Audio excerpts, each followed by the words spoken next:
Le dernier point sur les expérimentations, on disait, ce qui est intéressant, c'est de faire la photo avant-après. Un an après, je ne vous cache pas qu'il y a toujours des expérimentations. Je ne vous cache pas qu'il n'y a pas eu de déploiement à l'échelle. Alors on s'est posé la question, est-ce que c'est une année blanche ou un mini-hiver? Vous savez qu'avec l'intelligence artificielle, on parle beaucoup d'hiver, c'est-à-dire de périodes dans lesquelles les investissements sont beaucoup moins importants. Nous, on ne le pense pas. Pourquoi? Parce que nous, on a une approche qui est assez informatique du sujet. Globalement, vous êtes engagé dans des évolutions. Alors peut-être pas à une vitesse que celle que certains conférenciers ou prédicateurs donnent, mais ce qui est clair, c'est que c'est un mouvement qui va se poursuivre.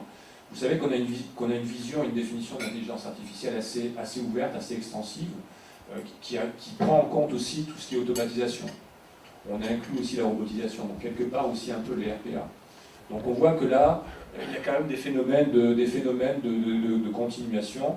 Dans le rapport, on avait mis une partie qui était de commencer à faire un peu les plans sur 2019 et 2020. Je pense qu'on ne s'est pas trompé, je pense que les plans arriveront probablement en 2020. C'est-à-dire qu'une fois que les expérimentations, une fois que certains grands groupes bancaires se seront mis tous autour de la table pour faire des choix, parce qu'il y a encore des choses qui sont très ouvertes aujourd'hui sur ces sujets-là. Donc nous, on ne pense pas qu'il y aura d'hiver. On n'est pas en train de se dire que c'est une accélération fabuleuse, parce que dès qu'on touche dans l'informatique, dans vos entreprises, et en particulier dans la banque, on ne raisonne pas en semaines, en mois, mais on raisonne en années. Donc c'est un phénomène qui nécessite des investissements et qui nécessite des réflexions aussi sur la souveraineté. Est-ce que vous mettez en fait vos données auprès d'intervenants extérieurs ou étrangers? Quelle est votre capacité à pouvoir internaliser aussi tout ce que vous êtes en train de faire ou que vous faites avec des startups?